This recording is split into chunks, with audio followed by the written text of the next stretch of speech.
Welcome to our explainer. Today, we're diving into the story of modern Germany, a country that has completely reinvented itself over the past few decades. And we're going to ask a really interesting question. What happens when we hold Germany's journey up as a mirror to the challenges facing Taiwan right now? It all really boils down to this single question. How does a country look its own, often difficult, history right in the eye in order to build a totally new future? It's the central question of Germany's modern story, and frankly, it's a question that echoes all around the world.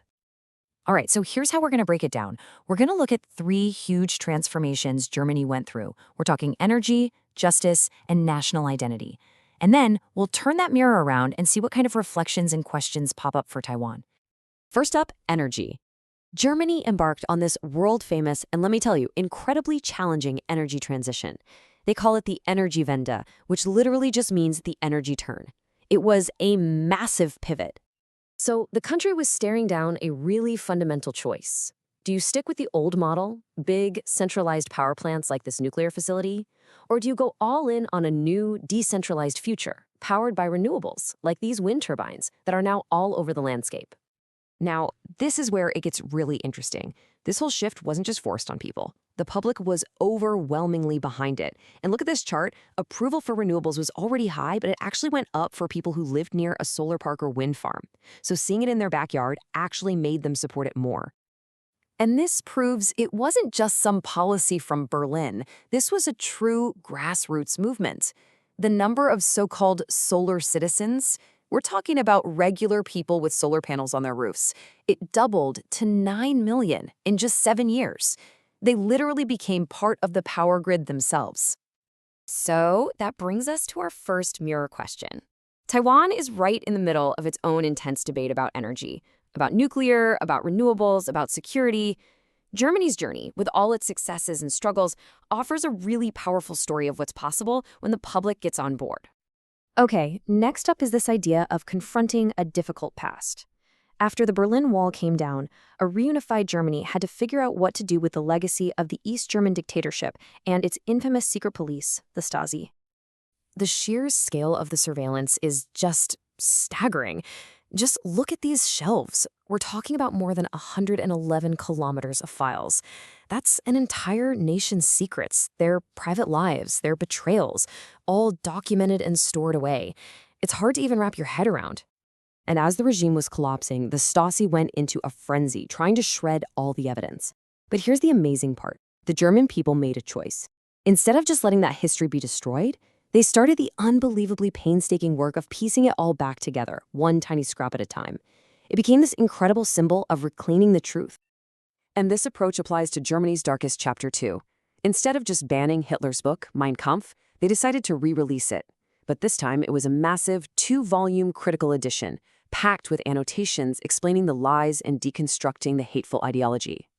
The idea wasn't to hide the poison, but to analyze it, understand it, and basically build an immunity to it for future generations.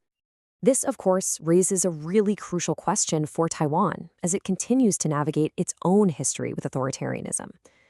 Germany's path seems to suggest that real healing doesn't come from trying to forget, but from a very direct and often very painful confrontation with the truth. All right, our third big transformation is all about identity. Figuring out what it meant to be German was already complicated after reunification, but then the refugee crisis over the last decade made that conversation even more intense. And you can see this tension playing out everywhere. On one side, you've got political ads like this one from a right-wing party pushing an exclusive us versus them vision.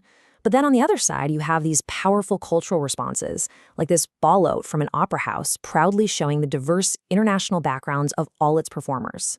It is quite literally a society arguing with itself in public about the fundamental question, who are we? So, this leaves us with another huge question. In a world full of diversity and division, how do you build a real sense of community, a shared identity? It's a question that couldn't be more relevant for Taiwan as it continues to define its own unique, multicultural identity on the world stage. So as you can see, Germany's story doesn't really offer any simple cookie-cutter answers. What it does offer, though, is a powerful example of a society that's willing to ask itself the toughest questions and then actually do the hard work of trying to answer them. So when we hold up that mirror, It forces us to ask some sharp questions about Taiwan's own path. On energy, how do you build that broad public consensus you need for a sustainable future? On justice, how can you ensure that looking at the past actually leads to real healing? And on identity, how do you weave all the diverse threads of society into a strong, unified whole? Maybe nothing captures this entire German journey better than the Reichstag building itself, the home of their parliament. They built this modern glass dome right on top of the historic building. It means any citizen can literally go up there and look down on their politicians at work. It's this incredible architectural symbol of transparency and a promise to never, ever forget the past. Ultimately, I think what the German experience really shows us is that a nation's future isn't some pre-written script. It's just the sum of countless difficult and very human choices. The mirror Germany holds up for Taiwan doesn't show a fixed destination. It just reflects a simple, powerful question back. What is the next choice you will make?